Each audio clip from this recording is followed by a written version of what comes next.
Bismillahirrahmanirrahim. Assalamualaikum warahmatullahi wabarakatuh.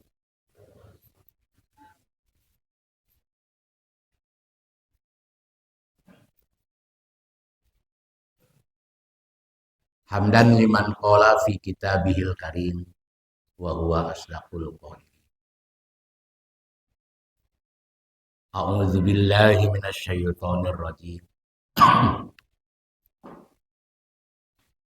Wa qala ar-rasul ya rabb inna qaumi ittakhadhu hadzal qur'ana mahjura. Asyhadu an la ilaha illallah wahdahu la syarikalah. Syahadatan man tayaqqana wa tahaqqaqa wa amila biha. Wa asyhadu anna Muhammadan abduhu wa rasuluh. Arsala rasulahu bil huda wa dinil haq liyuzhirahu 'ala ad-dini kulli wa kafa billahi syahida. Allahumma sholli wa sallim wa barik 'alan nabiyil karim Muhammadin wa 'ala alihi wa ashabihi ajma'in. Jamaah sekalian,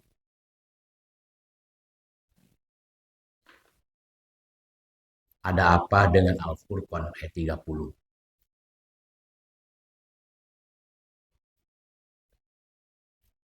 Tentu saja dengan pertanyaan ini kita telusuri dulu kandungan yang ada pada surat ini. Kemudian kita lakukan penelaahan terhadap masalah yang sedang kita hadapi. Lalu kemudian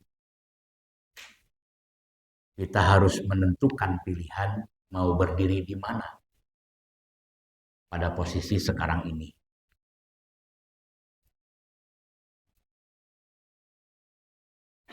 Namun sebelumnya ingin saya sampaikan tentang sejarah perkembangan iman.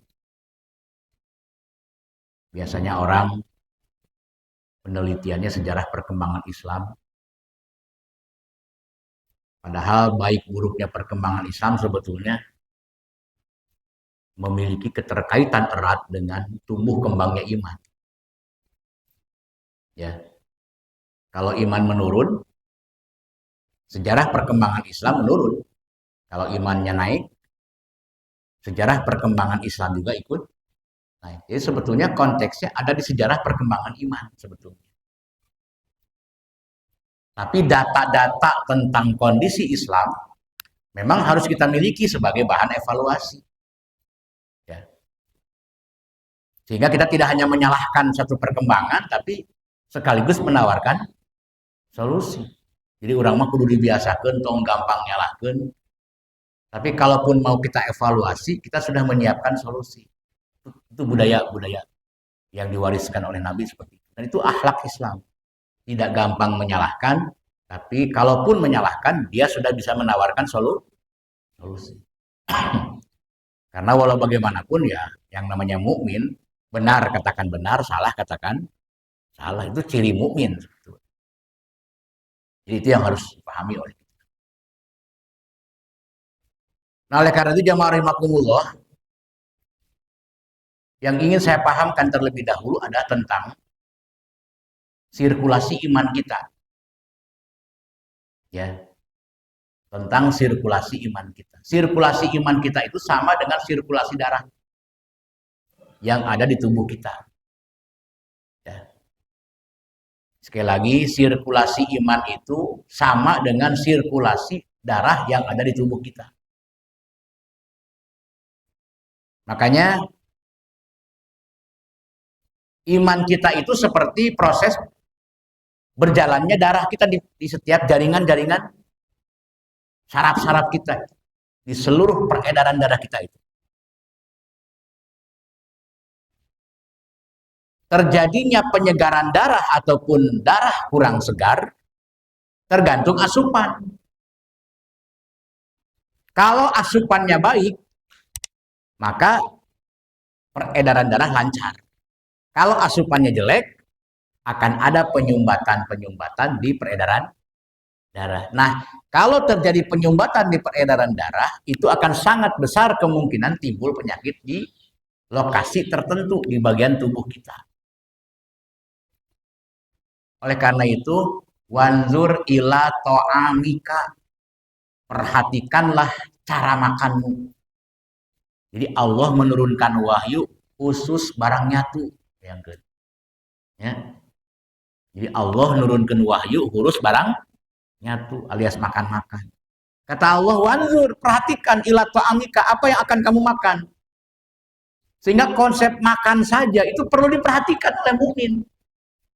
Kulu washrobu wala tusrifu, kulu halalan thayyiban. Mau makan minum baca doa, selesai makan minum baca doa. Kenapa ada aturan-aturan seperti itu? Ya. Itu adalah dalam rangka mendapatkan asupan-asupan yang baik ke dalam tubuh kita. Sebab apapun zat yang masuk ke dalam tubuh kita lalu kemudian terjadi proses metabolisme, lalu kemudian mengeluarkan zat-zat tertentu yang dibutuhkan oleh tubuh kita, di antaranya apa? Di antaranya adalah makanan yang dimakan setelah melalui proses metabolisme itu menjadi sel darah baru. Berarti ada penyegaran, ya. Ada penyegaran. Itu. Ya. Nah, seperti itulah harus iman tuh. Jadi iman adalah semacam proses metabolisme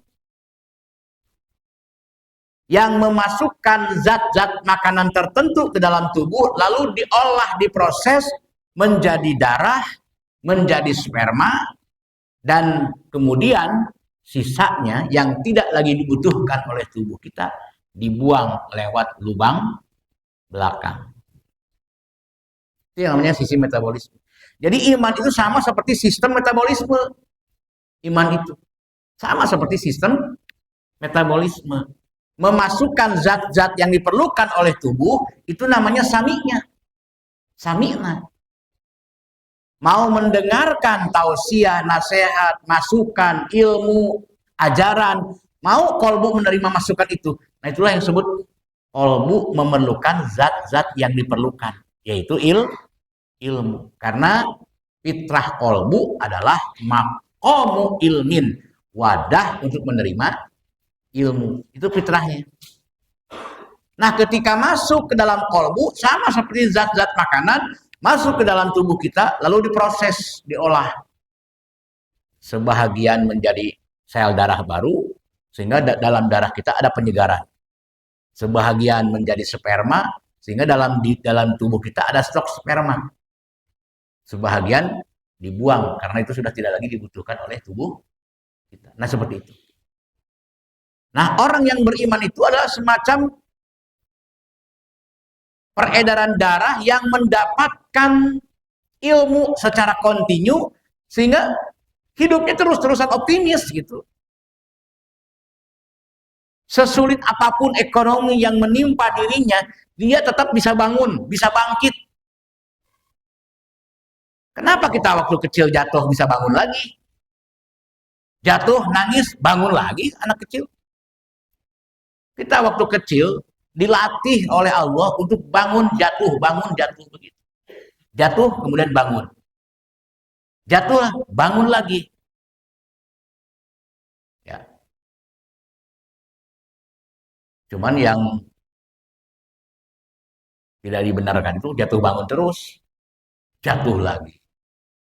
Oke, bangun, jatuh lagi. Jangan terus-terusan begitu. Harus ada batas akhir.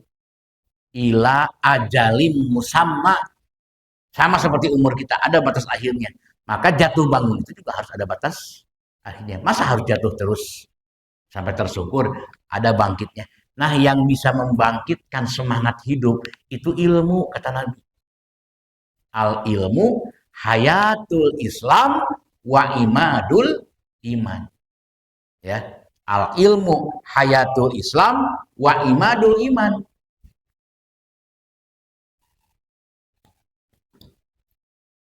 Ilmu yaitu Al-Quran, hayatul Islam dapat membangkitkan gairah hidup dalam menjalankan Islam.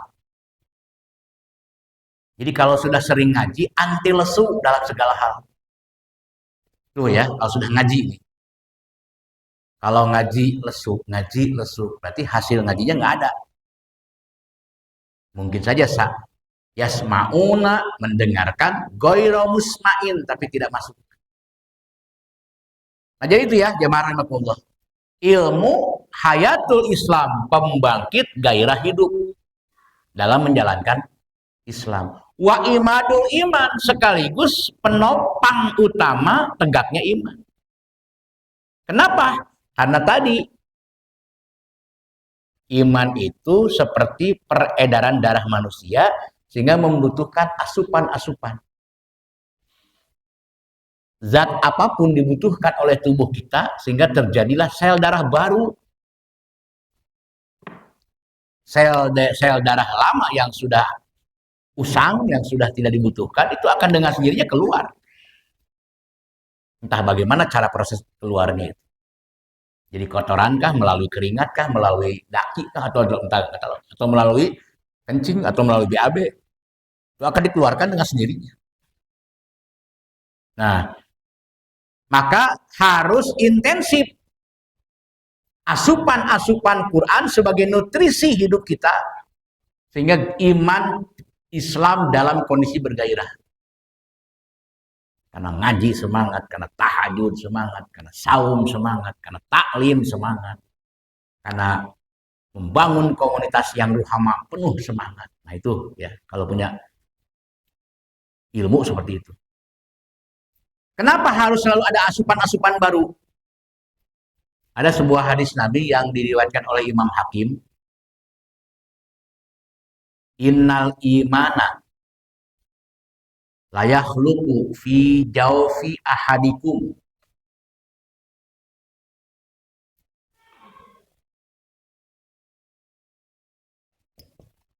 Ya. Innal iman la yakhluqu fi jawfi ahadikum kama yakhluqu saubu fas'alullah ayyujaddidal iman fi qulubikum. Iman bisa menjadi lapuk atau usang seperti pakaian, maka memohonlah kepada Allah agar diberikan kemampuan untuk memperbaharui iman dalam jiwa kalian. Jadi harus memohon kepada Allah untuk diberikan kemampuan agar bisa memperbaharui iman dalam jiwa kita. Jadi kalau saya di ujung tahiyat membaca Allahumma sabbit qulubana fi dinikal qawim wahfazna wasallimna minal azabil muhin, karena hadis ini alasannya. Jadi saya itu kalau di akhir tahiyat sebelum salam, saya selalu menutupnya dengan Allahumma sabbit qulubana fi dinikal qawim wahfazna wasallimna minal azabil. Ya Allah, kokoh kuatkan imanku. Ya.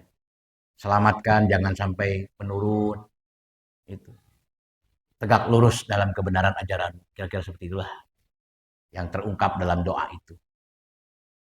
Itu doa Nabi. Kenapa? Karena sholat itu adalah waktul mustajabah.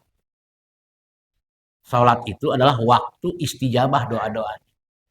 Jadi kalau ingin ada ijabah doa kita, gunakan ketika kita sholat. Manfaatkan waktu ruku untuk menambah doa, manfaatkan waktu sujud untuk menambah doa. Atau setelah selesai sholat, silahkan minta sebanyak-banyaknya. Dan doa mukhul ibadah. Justru doa itu adalah sumsumnya ibadah. Ropos tulang itu karena kurang cairan di sumsum sebetulnya. Akibat kurang asupan yang benar. Maka keropos ibadah kita. Kalau kurang banyak doa. Gitu. Ini memang harus banyak doa. Penyemangat jihad juga doa. Nabi tidak pernah berhenti lidahnya untuk terus memohon kepada Allah dalam berdakwah, dalam berjihad, sampai kaya Allah berikan aku kemampuan menghadapi orang-orang bodoh. Itu Nabi Muhammad. Ya, karena diperintahkan oleh Allah, memohonlah kepadaku menghadapi orang-orang bodoh gitu. Ya Allah, beri aku kemampuan untuk menghadapi orang-orang bodoh. Rek nu beunghar, rek nu miskin, barodo mah pusingkeun da. Mau orang kaya, mau orang miskin, kebodohan mah musingkeun. Itulah contoh. Ya. Nah, jadi kalau kita melihat penjelasan-penjelasan ini, memang problem yang paling utama di kehidupan Islam itu sebetulnya problem iman. Problem iman. Nanti satu saat akan saya ajarkan kepada saudara-saudara sejarah perkembangan iman. Nah, kayak gitu. Ya. Jadi saya sebetulnya lebih menguatkan gitu ya, lebih menguatkan semangat berjuang kalau sejarah yang dipelajari itu justru sejarah perkembangan iman. Tetapi kita juga tidak mengabaikan sejarah perkembangan Islam sebagai bahan evaluasi. Ya.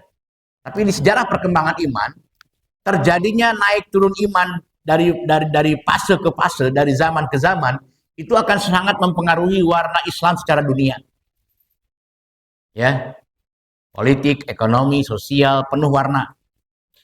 Kadang bangkit, kadang ambruk. Islam itu kan seperti itu. Padahal sebenarnya problemnya ada di iman. Oleh karena itu, sebagaimana dijelaskan oleh Nabi barusan, bahwasanya iman itu ya sering mengalami, iman itu terjadi lapuk atau usang. Ya apalagi menjadi muslim sudah puluhan tahun. Ya pakaian juga kan ada lusuhnya ya. Pakaian juga ada lusuhnya, ada usangnya gitu. Belel.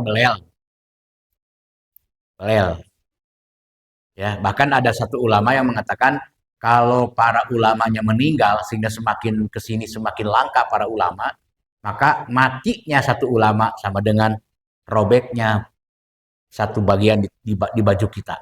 Ilamun maut ulama, sarwajeng ainu soek dina baju urang. Maut deui ulama, ainu soek deui dina baju urang. Itu lama-lama menjadi gembel Islam teh. Iya, pakai baju rompang-ramping kan gembel. Oleh karena itu ulama harus dijaga. Orang-orang yang berilmu harus dijaga. Ya, betul-betul harus sehat para ulama-ulama kita itu. Dan dijaga itu maksudnya apa? Karena ada program wayak tulunal anbiya abigawiri hak dalam Ali Imran 112. Ada program untuk menghentikan gerakan dakwah mereka dengan cara apapun bila perlu dibunuh. Seperti yang dilakukan oleh komunis kan seperti itu. Paraehan kiai-kiai geus beres gitu. Ya, nah, harus jaga betul-betul gitu, ya. Nah, sepertilah uskusamnya warna pakaian, maka memohonlah kepada Allah untuk senantiasa diberikan kemampuan memperbaharui kondisi iman kalian di dalam jiwa-jiwa kalian. Nah, dari sinilah berangkat permasalahan ke materi hari ini. Ya. Karena di dalam surat Al-Furqan ayat 30, wa qala Rasul ya Rabb inna qaumi takhadhu hadzal Qur'an mahjura. Ya, menjerit Rasulullah di hadapan Allah. Rasul menjerit di hadapan Allah, maka tinggu berat menghadapi beban. Kata Nabi Muhammad, ya Rabb, wahai Allah pembimbingku. Ya Allah pembimbingku. Inna sesungguhnya kaumku, ya umat Islam. Kita ittakhadhu hadzal Qur'ana mahjura, telah menempatkan Al-Qur'an sebagai sesuatu yang mahjura. Jadi Al-Qur'an diperlakukan sebagai sesuatu yang mahjura. Mahjura. Jangan disamakan mahjuranya dengan mukmin.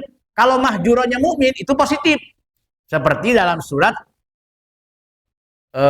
Al-Mudassir ayat 4. Warujza fahjur. Nah, ternyata mukmin pun fahjur diperintahkan oleh Allah, tinggalkan. Tapi yang ditinggalkan apa? Warujza. Sesuatu yang bertentangan dengan Quran. Jadi beda. Tapi kalau umat Islam di akhir zaman, Quran malah yang ditinggalkan. Inna qaumi takhadzu hadzal Qur'an Juro, ternyata kaumku, umatku, yaitulah umat Islam, telah bersikap mahjuro, meninggalkan Al-Quran, menjauhi Al-Quran, mengabaikan Al-Quran, tidak senang, tidak suka adanya Quran, bahkan membenci kepada Quran. Nah itulah mahjuro. Ayat itu umat Islam model gitu. Ya ayat tuh. Kan yang ngaku muslim tuh kan ada 3. Yang ngaku muslim tuh ada muslim kafah, ya ada 4. Ada muslim kafah, nah itulah menjadi orang-orang yang beriman. Ada muslim kufur yang menolak. Dia ngaku muslim tapi menolak Islam. Itu kufur. Ada munafik. Kalau munafik itu kaum sekuler. Ya, kaum sekuler. Untuk terlihat masih ada perhatian kepada Islam, campur aduk dengan yang bukan Islam, musyrik karena. Ya, atau Islam yang menguntungkan dipakai, yang tidak menguntungkan ditinggalkan, lalu dimasukkan dengan paham-paham yang bukan Islam. Jadi munafik, musyrik di situ posisinya. Jadi ngaku muslim tapi sekuler. Oleh karena itu jangan pernah berani menyebut Islam sekuler. Jangan. Islam sekuler beda. Siapa mah Islam sekuler. Padahal maksudnya mah KTP. Padahal akidah nama sekuler. Apa sih sekuler itu kata dasarnya? Memisahkan antara urusan din dengan dunia. Jadi kalau orang bicara dunia jangan bawa-bawa agama gitu kira-kira. Ini lagi ngomong bisnis loh, lagi ngomong dagang. Jangan bawa-bawa agama. Nah gitu kira-kira. Ini kan kita lagi bicara politik. Jangan bawa-bawa agama. Nah sekuler itu begitu. Itu munafik sebetulnya. Nah problem inilah sebetulnya yang sedang dihadapi oleh kita saat ini. Jadi kita tidak lagi dalam konteks keluh kesah Nabi Muhammad. Ini adalah dalam konteks saat ini. Kita sedang berhadapan dengan orang-orang yang mengaku muslim tapi fobia terhadap Islam, alergi jika Islam diajarkan, bahkan terganggu manahnya begitu. Lamun diuraikan Islam teh asa kaganggu manahna teh gitu. Ya, diterangkan sabener-bener kasaringgung gitu kumaha. Dilampangkan ngarambak. Nah ini karena apa? Nah inilah ya Rob inna qaumit takhadhu hadzal Qur'ana mahjuro, ya.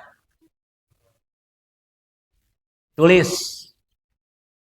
jika umat Islam menjauh dari Al-Quran, otomatis menjauhi para ulama, dan otomatis pula menjauhi masjid-masjidnya. Maka umat Islam akan terbenam kembali ke dalam zulumat. Lembah zulumat. Rada keren seperti. Maka umat Islam akan kembali terbenam ke dalam lembah zulumat, lembah kegelapan. Dalam kurung Ibrahim 45. Itu kalimat umat akan terbenam kembali ke dalam zulumat. Wasakantum fi masakinil ladzina zalamu. Itu gara-gara menjauhi Quran, otomatis menjauhi ulama, otomatis menjauhi masjid.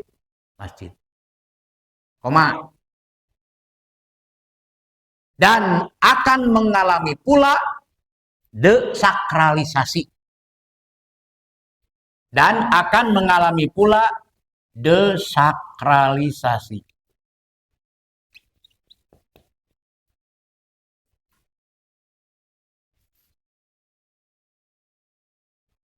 Akan mengalami pula desakralisasi. Pak Den coba ya lamuna zohirina teh. Surat nanti tapi. Oh bukan.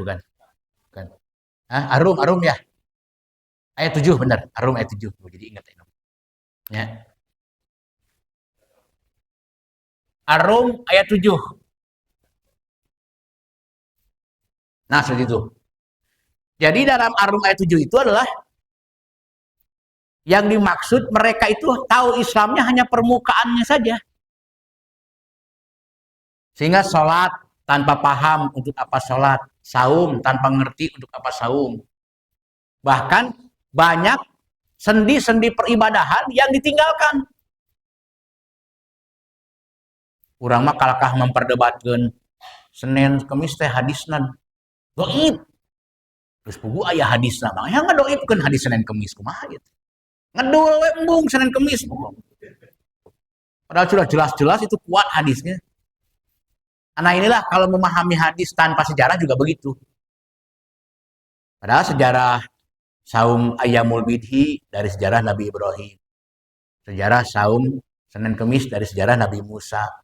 Sejarah saum nyelang sehari itu dari saum sejarah Nabi Daud. Jadi semuanya ada latar belakang sejarah.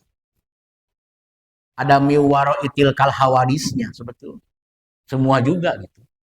Kenapa Nabi mempertahankan saum Ayyamul Bidhi, mempertahankan saum Senin Kemis, menjaga saum Daud? Karena ada ayatnya. Al-Baqarah 185, kutiba alaikumus syiyam kama kutiba alal ladzina min qablikum. Bagi Nabi Muhammad siapa?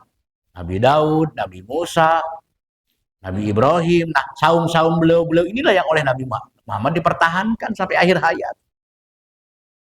Yo mah hayo mempertentangkan hadis. Jadi umat Islam itu sering terjebak pada reason aplikatif. Nah, naon itu reason aplikatif itu. Jadi umat Islam itu ya sering terjebak pada soal reason. Gitu. Ayah hadisnya tapi maudhu, tapi dhaif hayo gitu. Padahal itu sudah penelitian kajian-kajian para ulama terdahulu. Yang dhaif memang banyak, yang maudhu apalagi. Tapi kan kita juga sudah meneliti dengan benar. Ada dan kuat Senin Kemis itu. Tapi ada kelompok Islam yang meniadakan saum Senin Kemis. Oh, nggak ada dari nabinya. Ngedol, lupu. Gitu. Padahal ada kama kutiba ala ladzina min qablikum. Nah, inilah desakralisasi namanya. Ini yang disebut dengan desakralisasi. Budaya membaca Al-Quran hanya di bulan Ramadan, tapi dalam keseharian apakah itu dibudayakan? Maka di MKS memeh ceramah ngaji heula. Itulah dalam rangka menghindari adanya desakralisasi. Nah, jadi jamaah rahimakumullah, inilah kenapa kita harus paham dengan situasi dan kondisi yang sedang kita hadapi saat ini, ya. Jadi terbenam kembali ke dalam lembah zulumat dan akan terjadi desakralisasi. Hadisnya kata Nabi, kelak Islam itu akan luntur seperti warna pakaian. Ya. Seperti warna pakaian belel. Hatta la yudro ma sholatun wala siyamun wala nusukun wala sodakotun. Jadi umat Islam di akhir zaman itu seperti pakaian yang lusuh, belel. Sehingga walaupun masih mengerjakan sholat, tapi dia sudah tidak mengerti untuk apa sholat. Walaupun ada yang masih saum, tapi dia tidak paham untuk apa saum. Begitu pula abring-abringan melaksanakan haji, tidak mengerti untuk apa dia berhaji. Bahkan bersodakoh pun tidak paham untuk apa kita bersodakoh. Nah, itulah yang disebut dengan desakralisasi. Nah, ini semua akibat apa? Akibat mahjuro, meninggalkan Sekarang lihat, apa akibat dari meninggalkan Al-Quran? Pertama, di Al-Baqarah 25, al-mahjuro itu memiliki beberapa arti. Ya. Al-mahjuro itu memiliki beberapa arti. Al-mahjur adalah tawala. Seperti dalam surat Al-Baqarah 205. Jadi al-mahjur itu tawala. Tawala itu memalingkan muka. Ngabalieur Sundana. Wa idza tawalla sa'a fil ardi liyufsida fiha. Wa yuhlikal harsa wan nasla wallahu la yuhibbul fasad.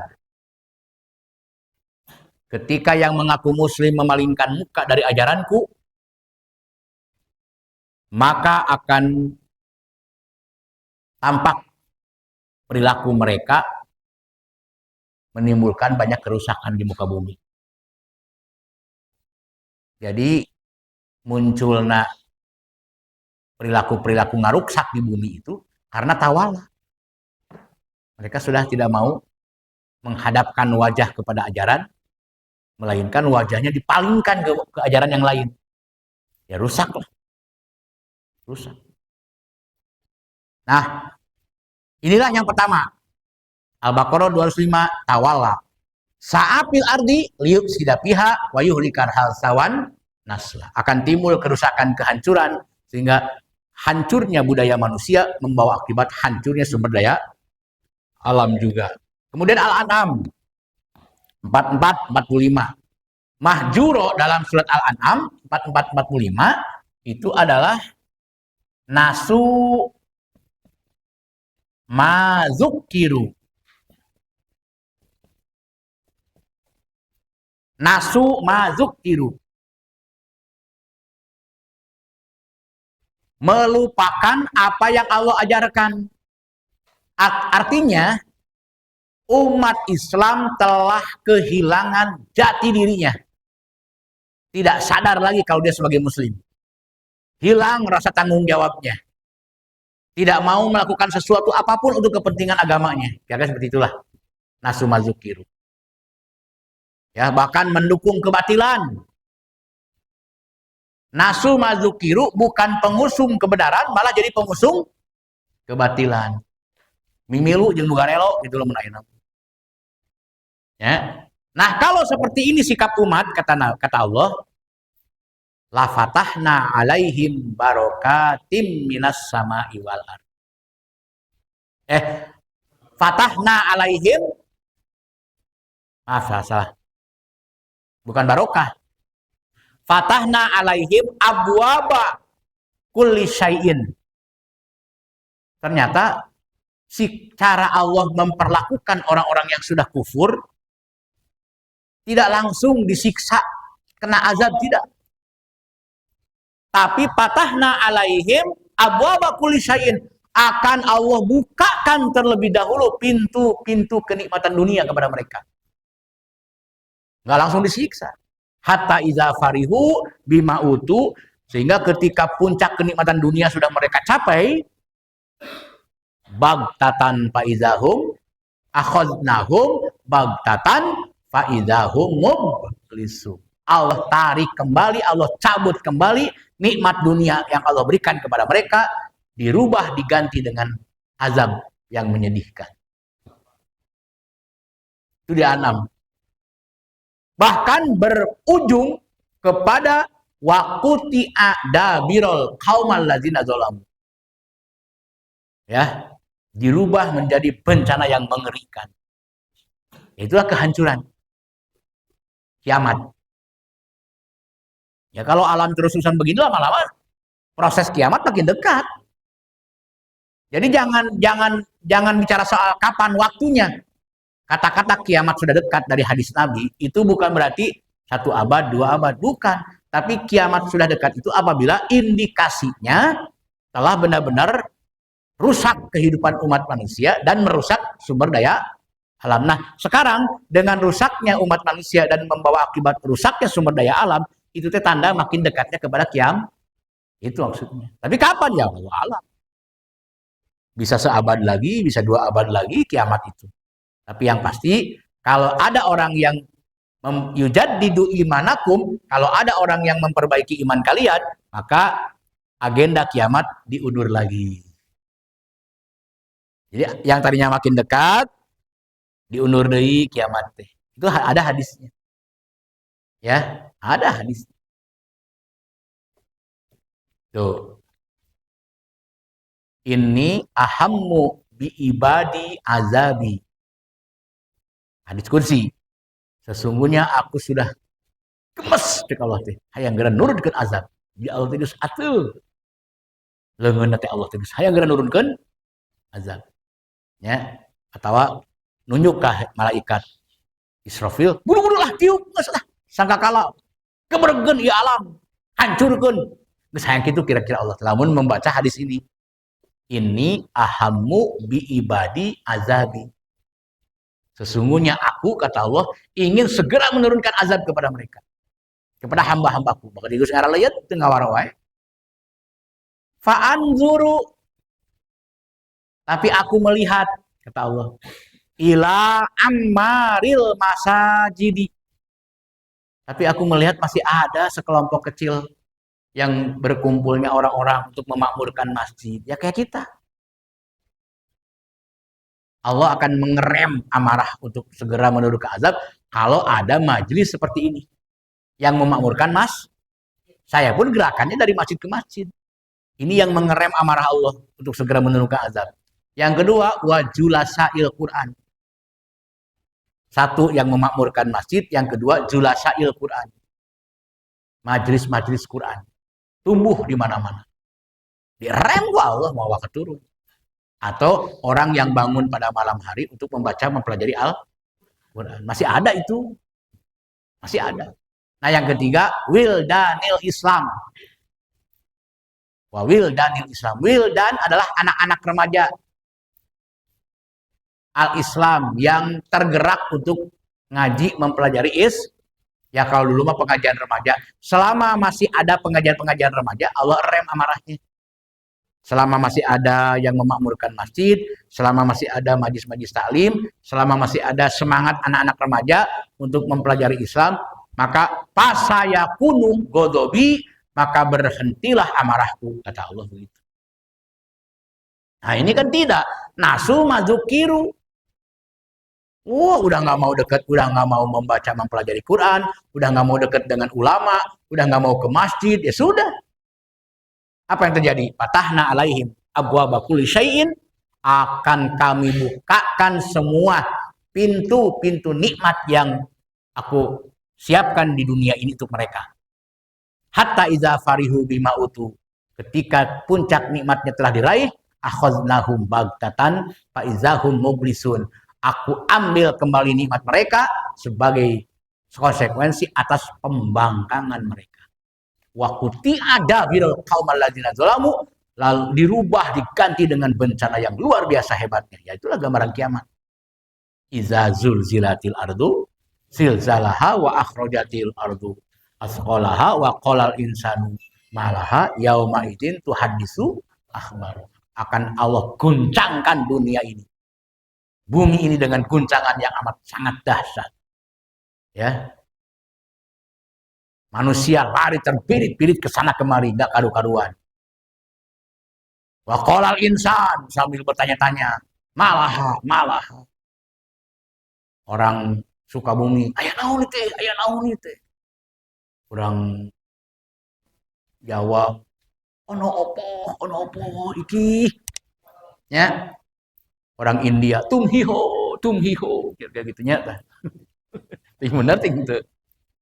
Nah itulah contohnya. Orang barat, what happened, benar. Itu malaha itu. Bahasa umumnya itu malaha. Ngeri kalau sudah mengalami kejadian seperti itu. Dan kita tidak akan pernah mengalami itu selama ada iman. Nah, ayat ini kalau dikaitkan dengan hadis Nabi, idza ra'aitallahul abda minad dunya ma yuhibbu wa huwa muqimu ala ma'asihi fa'lam anna zalika minhu istidraj. Jadi ayat ini dalam surat Al-An'am ayat 44, 45 adalah istidraj namanya. Istidrajun. Allah sedang melakukan istidraj. Dalam hadis tadi, jika kalian lihat dan saksikan betapa Allah memanjakan orang-orang kafir dengan segala kenikmatan dunianya, maka ketahuilah Allah sedang melakukan istidraj. Apa itu istidraj? Istidrajun diambil dari kata durjun. Apa itu durjun? Laci. Istidraj dari durjun, laci. Kenapa jadi kena laci teh? Karena laci itu jangan dilihat lacinya, tapi cara orang memperlakukan laci. Ditarik, diulur. Itu kan? Kalau mau melihat sesuatu, mencari sesuatu, mengambil sesuatu, tarik. Tapi kalau sudah selesai, ulur kan gitu kan. Nah, maksud istidraj itu itunya, bukan lacinya. Yaitu suatu uluran yang satu saat akan ditarik kembali.